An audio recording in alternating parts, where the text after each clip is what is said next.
Mise au point du secrétariat général de la SENCO sur les propos du vice-premier ministre Jean-Pierre Bemba à l'endroit de l'Église catholique en République démocratique du Congo. Le secrétariat général de la SENCO a suivi avec stupéfaction les propos ahurissants, discourtois et menaçants d'un ton martial du vice-premier ministre Jean-Pierre Bemba à l'endroit de l'Église catholique dans son interview à la radio Top Congo ce mardi 4 décembre 2024. Sans nous en cacher, ces propos belliqueux et truffés de contre-vérités nous ont paru peu honorables pour un homme d'État de son rang. Nous trouvons particulièrement indécent de parler des politiciens en robe. Pour rappel, parlant de l'Église catholique, le ministre des Transports et Voies de Communication a commencé par affirmer que le président de la République a accordé à chacun des 47 diocèses la faveur de bénéficier d'un montant de 1 million de dollars pour la contribution des œuvres caritatives et de développement. Une première dans l'histoire de notre pays, s'est-il exclamé. Ensuite, il s'est interrogé si les ouvrages financés ont été réellement réalisés, insinuant par le fait même que les fonds octroyés pourraient avoir pris une autre destination. Nous comprenons bien l'ironie cachée derrière une interrogation apparemment innocente. Nous déplorons cette sortie médiatique émaillée d'allusions, d'attaques et de procès d'intention contre l'Église catholique en République démocratique du Congo. Nous sommes affligés de constater que M. Bemba ne maîtrise pas les dossiers des projets financés par le Trésor public à la demande du chef de l'État. Au nom de la sagesse élémentaire, il aurait intérêt à s'informer davantage avant de prendre publiquement la parole. Revenons aux faits. La vérité est qu'il y a plus de 2 ans, à la demande personnelle et insistante du président de la République, conformément à la mise en application de l'accord cadre entre le Saint-Siège et la République démocratique du Congo sur les matières d'intérêt commun, le gouvernement de la RD Congo et l'Église catholique ont convenu de collaborer pour la mise en œuvre de projets sociaux et économiques à impact visible en faveur des populations locales à travers les 48 diocèses de la RD Congo. Sans jamais avoir été demanderesse, et surtout dans le souci de rendre service à la population, de bonne foi, l'Église s'est engagée. Auréolée de son expérience incontestable en matière de développement et des avantages de son omniprésence en territoire congolais, elle a accepté cette lourde charge en vue de contribuer au bien commun des Congolaises et des Congolais qui, comme on le sait, est souvent compromis à cause de la mauvaise gouvernance et de la corruption.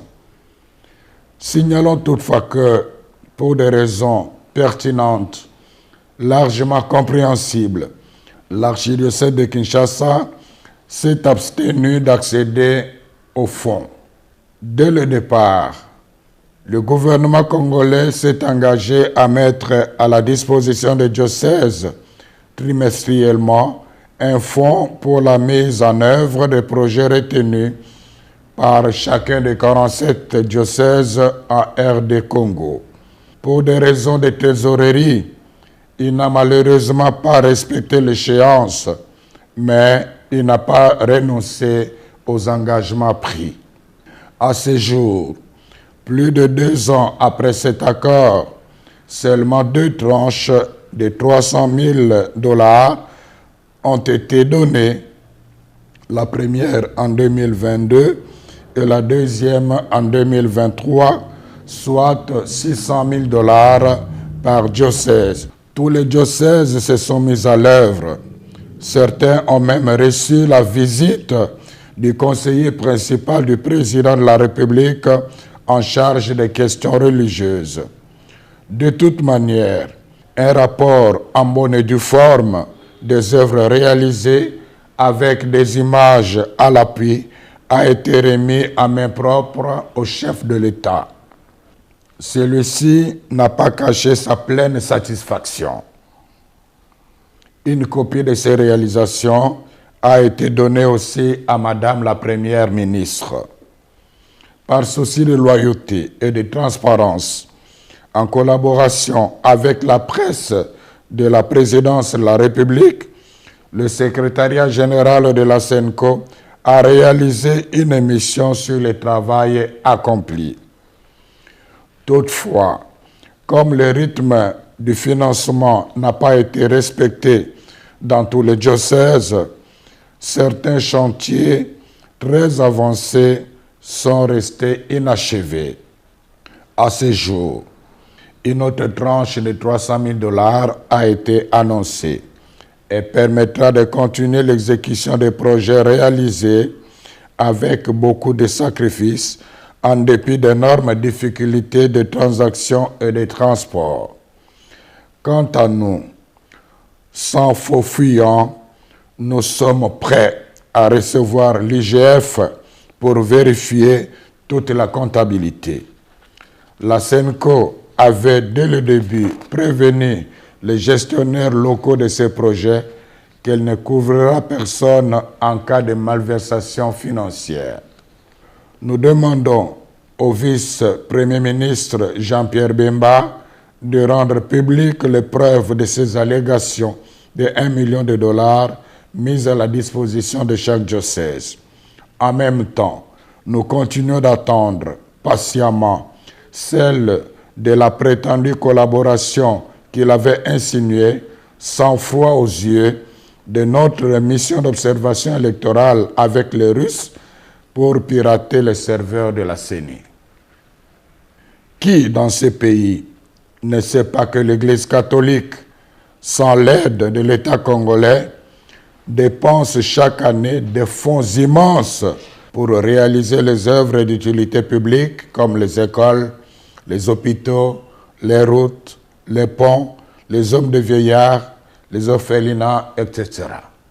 Par ailleurs, nous avons apprécié que le vice-premier ministre, ministre des Transports et Voies de Communication, rappelle la mission des hommes de Dieu de rassembler tous les fils et filles de la RDC, de parler de la paix et de l'unité. La question fondamentale est celle de savoir comment lui et ses alliés ont-ils accueilli les multiples appels de la SENCO ces dernières années au respect des principes démocratiques et des droits de l'homme, à la transparence du processus électoral et à l'organisation des concertations des représentants des forces politiques et de la société civile afin de renforcer la cohésion nationale et d'affronter ensemble les défis sécuritaires. N'est-ce pas au nom de la même paix que la SENCO demande de ne réviser ni changer maladroitement et imprudemment la Constitution? C'est toujours au nom de la paix que la même Église catholique avait demandé au VPM Jean-Pierre Bemba de ne pas s'engager dans un conflit armé post-électoral. Conflit qui a fait plus de 200 morts, dont les enfants en uniforme en 2007 en pleine ville de Kinshasa. Où trouve-t-on la haine dans le message de l'Église catholique? Nous réclamons les preuves tangibles. Aussi, faut-il rappeler qu'aimer quelqu'un ne signifie pas applaudir même ses erreurs. À cet égard, nous souhaitons ardemment que le vice-premier ministre Jean-Pierre Bemba se souvienne que l'Église qu'il vilipende avec dédain depuis un certain temps est la même dont il avait bénéficié de 2 précieuses visites pendant qu'il était en prison à La Haye. La vérité de l'histoire renseigne la sagesse, résiste à la frivolité du temps. La SENCO remercie les gouvernants, particulièrement le président de la République, d'avoir fait confiance à l'Église catholique en demandant au gouvernement de lui octroyer les moyens financiers lui permettant de réaliser les œuvres sociales à impact visible jusque dans le coin le plus reculé du pays. Quiconque croit que cet argent a été donné à l'Église pour acheter son silence et étouffer sa mission prophétique se trompe éperdument. C'est le lieu de rappeler au ministre des Transports et Voies de Communication ces sages paroles de Confucius, à savoir: si l'homme a 2 oreilles et une bouche, c'est pour écouter 2 fois plus qu'il ne parle. Puisse le Seigneur bénir notre pays et son peuple. Je vous remercie.